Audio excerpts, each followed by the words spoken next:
Hello, good afternoon, Ritu, Dangwal. I would like to introduce you to our audience today. So we have Ritu Dangwal as an eminent speaker for our chat session interview today. She is affiliated to Humanities and Social Science, NIIT University, Nimrana, Rajasthan. She has presented on the topic The School in the Cloud Project, Results, Status, and a Sustainable Model.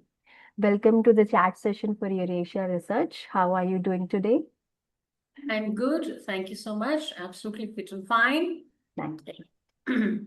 So our first question for today will be, you have presented on the topic the school in the cloud project, results, status, and a sustainable model at the conference. Please explain your research in a nutshell. Okay. So, School in the Cloud is a TED project prize that Professor Sugata Mitra won. And we just wanted to study traces of what happened after it was set up in 2013 and it ended. It was a funded project by TED and it ended in 2016. So, of course, we found as usual that School in the Cloud, which goes with the premise of minimally invasive education, and it talks about self-organized learning, which means that if the learning is the learning by default, the environment by default is nurturing and it's a learning environment. It's just that it has to be encouraging enough, and students or people have to be able to be perceptive enough to or attracted to the environment, right? And if that happens, then they organize themselves. So this is primarily for children who are from the age group 6 to 14, 15 years. Okay. We ran this, it's an international project. So we ran this project in India, one in UK and two in USA. And no, sorry, two in USA, two UK and one in India. And I'm sorry, you can delete this, you can't delete it. Okay. That's fine. That's fine. Okay, so we had this in India, all right? We had it in UK and USA, all Okay. right? And the playing fields were uneven. Okay. Because we did it in a rural community slum, extremely rural, in way inside Sundarbans, that's West Bengal, right? And then we did it in a private and a government school in Delhi. And then we did it in a state-funded, schools in UK and US, right? We just wanted to see what happens and what are the skills, what are the learnings, and also more importantly, we were looking at sustainability. That after the project ended in 2016, then were they sustainable? Or did they sustain themselves? Were they functional, right? And what we found out was that apart from the 8 sites, only one site, which was in a school in a urban school, private school, they continued with the self-organized learning environments, right? They continued with it.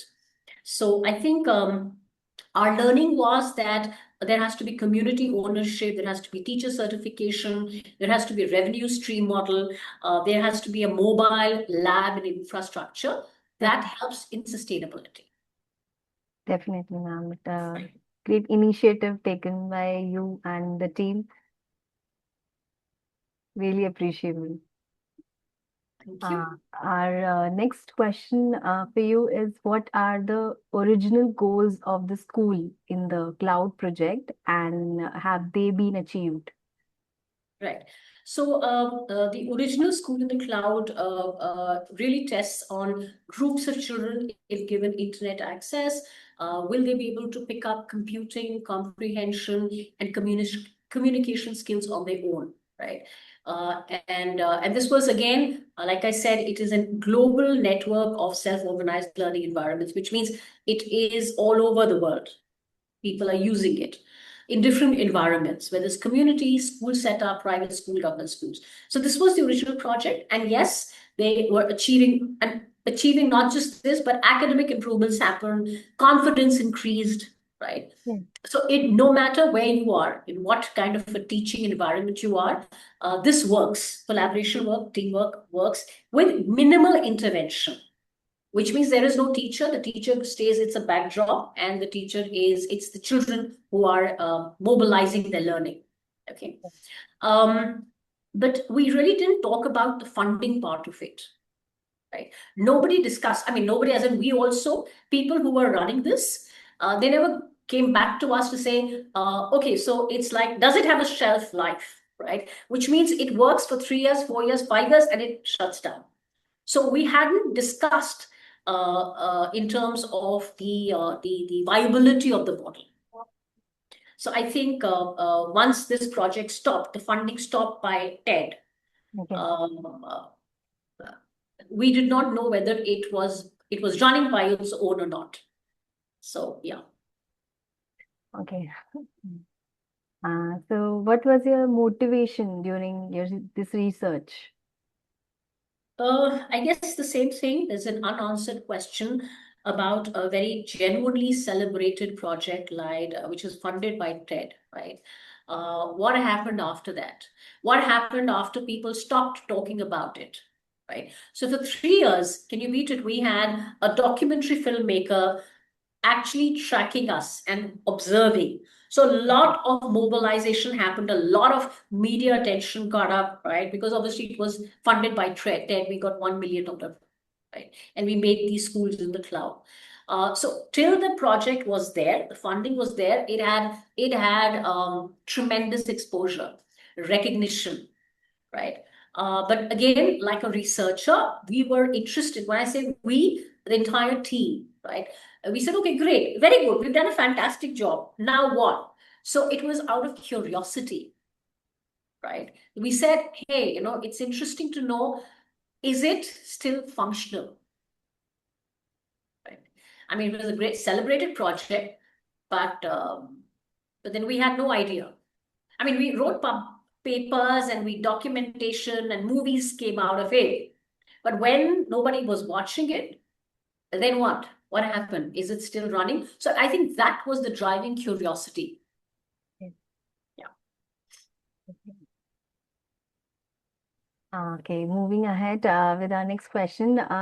What advice would you give to our young researchers who are just starting out in the research world based on your experience and insights? I think so research has to be you have to be really, really passionate about it. Okay. Definitely. You can't just do it one shot. Because research, especially in social science, has to be replicated multiple times. Okay, so if I were to talk about School in the Cloud, which obviously got a $1 million award by TED, right? Can you see the hard work that we went on? So this project technically started way back in 1999. Far back. Okay. That far. And of course, it had versions. So there was a hole in the wall, which is actually you make a hole in the wall, you place a computer outside, and this was only for underprivileged children, and you don't tell them anything. And I mean, 1999 was when internet computers had boomed, right? But internet computers had to be placed in an air-conditioned environment. And it was obviously a privilege of the elite. So there was a question. As a researcher, you need to have a question. You need to keep questioning yourself. You can't take things as they are. If you're really passionate, and you have to be passionate, it's not a checkbox or a tick box, okay? And you have to have the tenacity, which means you have to continuously doing it and be even to the point of being critical to your own self. So imagine it was a success story. Highwell, when this hole in the wall happened way back in 1999, then it had this 2.0 version, which turned into Soul, self-organized learning environment, which then went into what you call the School in the Cloud, right? So it had iterations. So as a researcher, you have to keep looking back, checking back on what you've done, right? Definitely.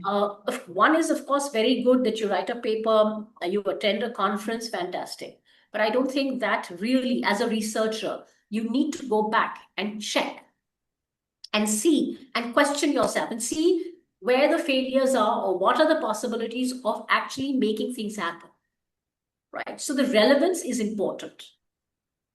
And so it's not just about, and of course, it's dirtying your hands. So yeah, so if you're a researcher, You have to be passionate about it, you have to believe in it, and you have to be open-minded, right? So that you can actually critique your own work. Yes, ma'am. So our young researchers will be very inspired by your thoughts. Thank you. So our last question for you is, please share your positive feedback of about our conference. Okay, so I think it was very prompt. You know, whenever I was confused, I had it. So it's starting from the beginning, right? Not just the website, obviously applied, but the instant, you know, the of mail exchange, Yeah. right? By you people was very gratifying. That's one, because obviously there are so many conferences, you get confused, okay, and sometimes it takes a while for people to revert back. So the whenever I wrote a mail, I immediately got a response from you people. So that was one which was very gratifying.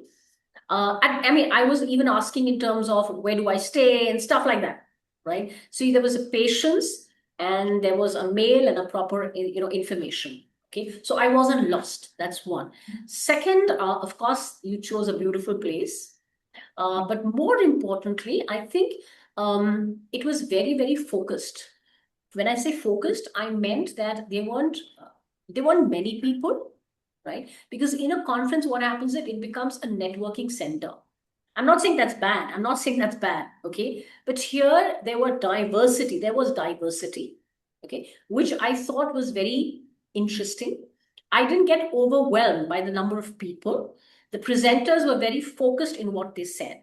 So there was diversity, there was focus, and yeah, so I think I loved it. I had a very nice experience. Thank you, ma'am. Thank you for your kind words.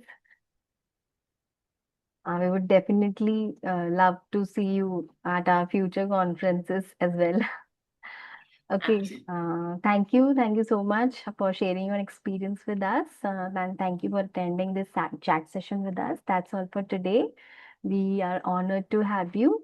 It will be great to see you at our future conferences. Sure, it would Thank be you. my privilege and my honor to be there. Thank you so much. Thank you for today. Thank Bye. you. Have a great day. You too. You too.